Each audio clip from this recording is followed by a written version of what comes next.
தமிழா பார்வையாளர்களுக்கு வணக்கம்.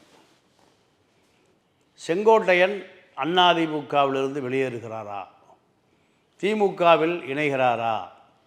பிஜேபி அவருக்கு வலை வீசுகிறதா? இந்த சர்ச்சை தமிழ்நாடு முழுமைக்கும் மிகப்பெரிய பேசுபொருளாக மாறியிருக்கிறது.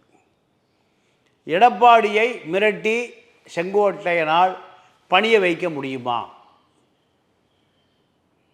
செங்கோட்டையன் எடப்பாடியை விட மிக மூத்த அமைச்சர். செங்கோட்டையன் எடப்பாடியை விட எம்ஜிஆருக்கு அறிமுகமானவர். எடப்பாடி எம்ஜிஆரையே பார்க்கவில்லை. செங்கோட்டையன் ஜெயலலிதாவுக்கு அரசியலில் ஆலோசனை சொல்லக்கூடியவர். ஜெயலலிதாவுடைய சுற்றுப்பயணத்தை வழிகாட்டக்கூடியவர். ஜெயலலிதாவோடு தமிழ்நாடு முழுக்க தேர்தல் பரப்புரையின் பொழுது ஜெயலலிதாவோடு தொடர்ந்து பயணித்தவர். இப்படி பல தகுதிகள் இருந்த பிறகும் செங்கோட்டையனால் ஏன் எடப்பாடியுடைய உயரத்தை எட்ட முடியவில்லை?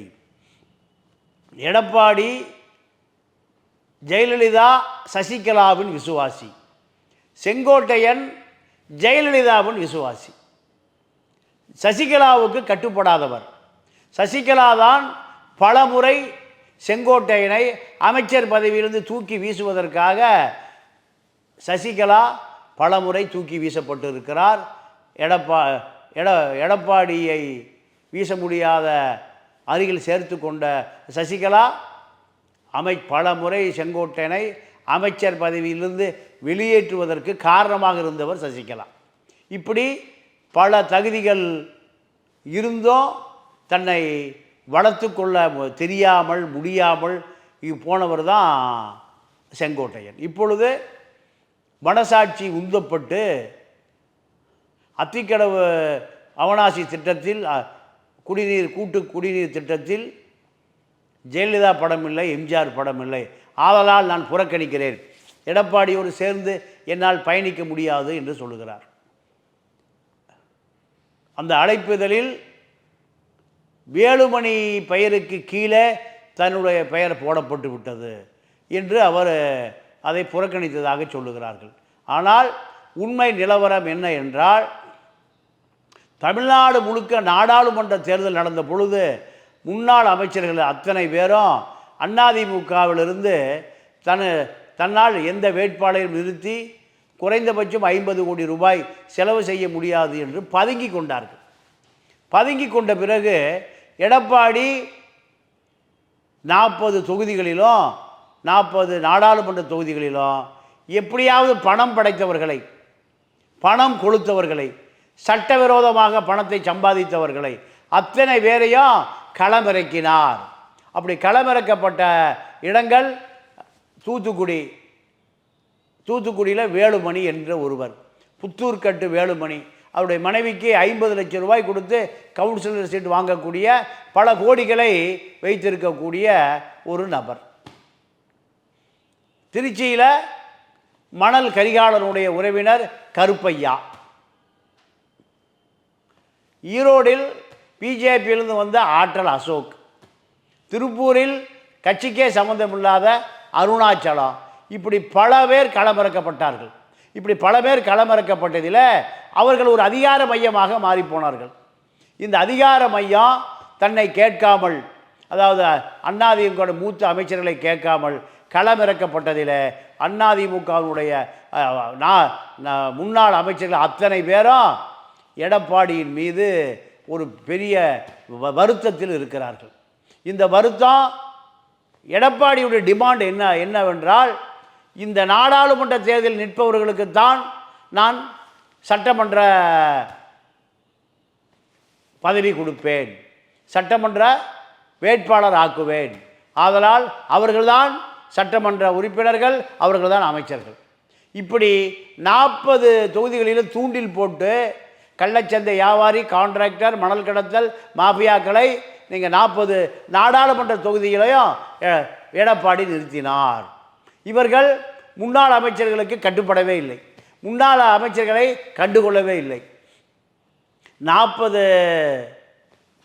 மாவட்டங்களிலும் புதிதாக ஒரு அதிகார மையம், கள்ளச்சந்தை அதிகார மையம் நாடாளுமன்ற தேர்தலில் நின்றது. இது முன்னாள் அதிமுக அமைச்சர்கள் அத்தனை பேருமே ஒன்று கூடி நமக்கு எதிராக 40 அமைச்சர்களை தயார் செய்து விட்டார். எதிர்கால அமைச்சர்களை, எம்எல்ஏக்களை. இவர்கள் தான் எடப்பாடிக்கு விசுவாசமான ஆட்கள். எடப்பாடி எதை சொன்னாலும் கேட்கக்கூடிய நபர்கள். நமக்கு போட்டியாக 40 சட்டமன்ற உறுப்பினர்கள், 40 அமைச்சர்களையும் அவர் தயார் செய்து விட்டார். இதுதான் எடப்பாடியோடு ஒத்துழைக்க மறுக்கிறார்கள். கோகுலேந்திரா, செல்லூர் ராஜு, செங்கோட்டையன், வேலுமணி, தங்கமணி, வீரமணி, ஹெல்த் விஜயபாஸ்கர், டிரான்ஸ்போர்ட் விஜயபாஸ்கர், இப்படி பல சட்டவிரோத நபர்கள் எல்லார் மீதும் வழக்கு இருக்குது. சட்டத்தை விரோதி கடத்தல், ஆள் கடத்தல், ரியல் எஸ்டேட் மாஃபியாக்கள். டிரான்ஸ்போர்ட் விஜயபாஸ்கர் ஒருவரை கடத்தி சட்டத்துக்கு புறம்பாக எழுதி வாங்குகிறார். இந்த அமைச்சரவையை துஷ்பிரயோகம் செய்கிறார். இதெல்லாம் மீண்டும் அந்த தொகுதியில் அந்த வேட்பாளர் ஜெயிக்க போகிறார், எம்எல்ஏ போகிறார், மந்திரியாக போகிறார். அப்போ மக்கள் இதையெல்லாம் பார்த்து கொண்டு இருக்கிறார்கள். அவர்களை ஓட்டு போடுகிற ஓட்டு வங்கியாக மாற்றி அவர்களுக்கு அரசியலே தெரியாமல், அவர்களுக்கு பொது அறிவை இல்லாமல் பார்த்து கொண்டார்கள். அதனுடைய விளைவு இப்பொழுது இந்த 40 தொகுதிகளும் முன்னாள் சட்டமன்ற அமைச்சர்கள் அத்தனை பேருமே இப்போ புதிதாக எடப்பாடியுடைய 40 சிஷியர்களை கண்டு பயப்படுகிறார்கள். எடப்பாடியும் 40 முன்னாள் அமைச்சர்களும் அலிபாபாவும் 40 திருடர்களைப் போல இந்த 40 தொகுதிகளும் வந்த இந்த வேட்பாளர்கள் நாளைக்கு எடப்பாடியோடு சண்டையிட்டு, நீங்கள் சொன்ன காரணத்தினால தொகுதிக்கு 50 கோடி ரூபாய் இழந்திருக்கிறோம், இந்த 50 கோடி ரூபாய்க்கு வழியை சொல்லுங்கள் என்று எடப்பாடியில் கேட்டால் பிரச்சனை செய்யாதீர்கள். நீங்களெல்லாம் சட்டமன்ற உறுப்பினர்கள், சட்டமன்ற உறுப்பினர் ஆன பிறகு 50 கோடி 100 கோடி தருகிறோம், எங்களை அமைச்சராக்குங்கள் என்றால் அமைச்சர் ஆக்கப்படுவார்.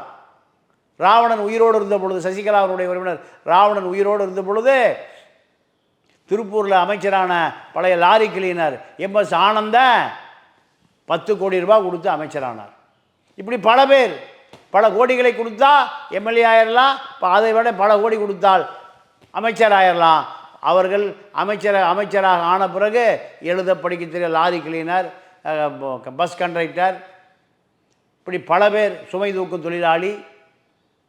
ராமநாதபுரத்தில் சுமை தூக்கும் தொழிலாளியாக இருந்தவர் தான் வாத்தூர் நடராசன். இவர் மூட்டை தூக்குகிற ஒரு சாதாரண கூலி தொழிலாளி.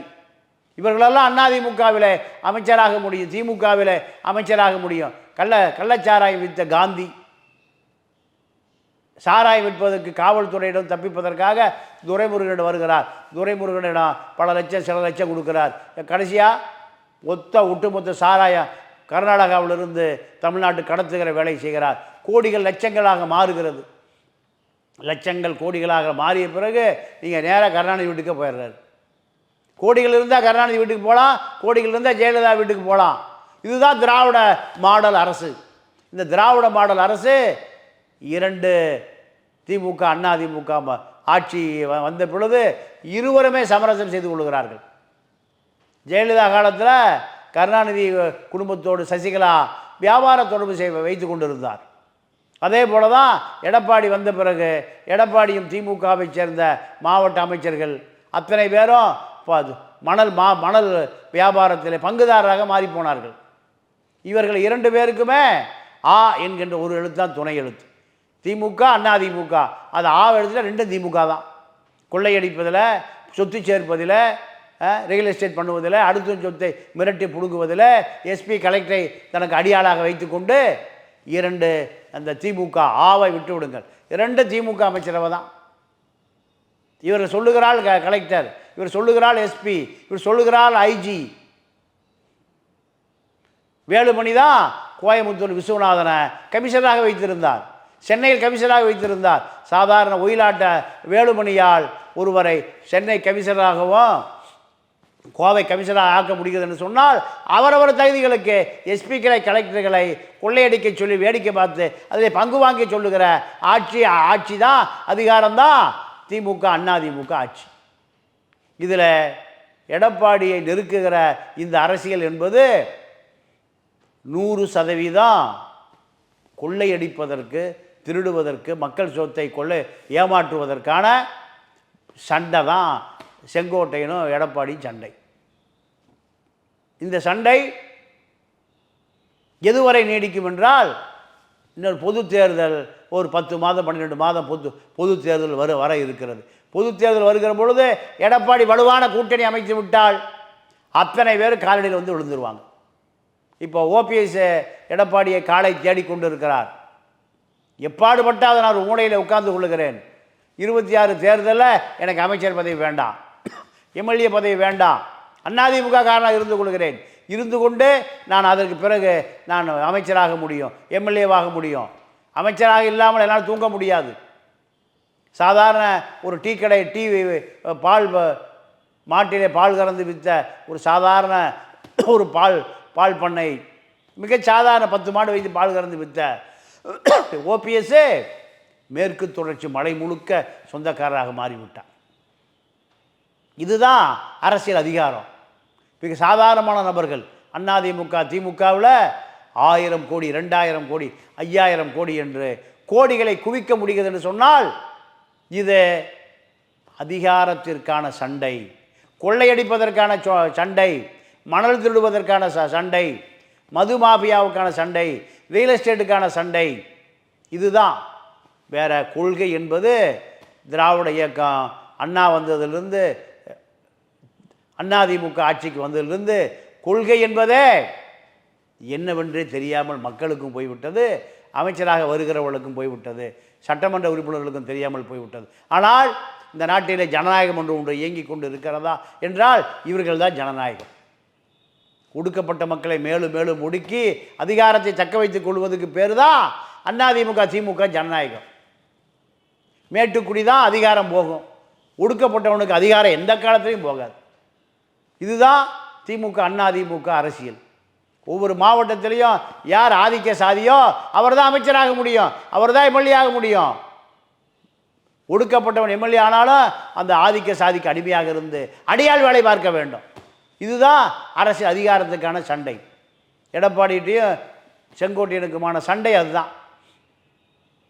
40 தொகுதிகளில் எடப்பாடி வேட்பாளராக நிறுத்தியவர்கள் இப்பொழுது எங்களுக்கு எம்எல்ஏ பதவி வேணும், எம்எல்ஏ அமைச்சர் பதவி வேணும் என்று முன்னாள் அமைச்சர்களோடு சரி நிகர் சண்டை பிடிப்பதற்கு தயாராக இருக்கிறார்கள். அப்போ எடப்பாடி, நீங்கள் நாடாளுமன்ற தேர்தலில் கட்சியினுடைய மானத்தை மரியாதையை காப்பாற்றியவர்கள் இந்த நபர்கள் தான். வேலுமணி தான். எந்த வேலுமணி? புத்தூர் கட்டு வேலுமணி தான். இவர்களால் தான் கட்சியை காப்பாற்ற முடிந்தது. மணல் கடத்தல் கருப்பியாவால் காப்பாற்ற முடிந்தது. ஆற்றல் அசோக்கால் தான் காப்பாற்ற முடிந்தது. திருப்பூர் கட்டட கான்ட்ராக்டர் அருணாச்சலத்தான் இந்த கட்சியை காப்பாற்ற முடிந்தது. நீங்கள் காப்பாற்றவில்லை. ஆகையால் அவர்கள் தான் எம்எல்ஏ, அவர்கள் தான் அமைச்சர். அவர்களுக்கு திருடி மொத்தமாக கொண்டு என்கிட்ட கொடுத்துருவாங்க எடப்பாடியிடம். நீங்கள் எனக்கு கணக்கே காமிக்க மாட்டீங்க. ஆதலால் அதிகாரத்திற்கான சண்டை தான் அதிமுகவுக்குள்ள உட்கட்சி தகராறு. பல கோடி வைத்திருந்த சசிகலா பல லட்சம் கோடி வருமான வரித்துறை அதிகாரிகளால் முழுக்க கொள்ளையடித்த காசை வருமான வரித்துறை அதிகாரிகள் எடுத்துக்கொண்டு போய்விட்டார்கள். அப்போ சசிகலாவோட இன்றைக்கி குறைந்தது ஒரு 40-50 கோடி இருக்கிறது. ஏது இந்த 40-50 கோடி என்ற கேள்வி தமிழ்நாட்டில் யாரும் கேட்கப்படவில்லை. சசிகலாவுக்கு இத்தனை 1000 கோடி எப்படி வந்தது? ஜெயலலிதாவுடைய சொத்துக்கள் பூரா சசிகலாவோட எப்படி வந்தது? கொடநாடு எப்படி வந்தது? சிறுதாவூர் எப்படி வந்தது? இந்த சொத்துக்கள்லாம் யார் பெயரில் இருக்கிறது? இதெல்லாம் கேட்கக்கூடிய அளவுக்கு தமிழ்நாட்டில் அரசியல் கட்சிகளும் இல்லை. அரசியல் கட்சி திமுக ஜோதியில் கலந்து விடுவார்கள், அதிமுக ஜோதியில் கலந்து விடுவார்கள். மணல் கடத்தல் மாஃபியாக்கள் இவர்களுக்கு பங்கை பிரித்து கொடுப்பார்கள், மது மாஃபியாக்கள் பங்கை பிரித்து கொடுப்பார்கள்.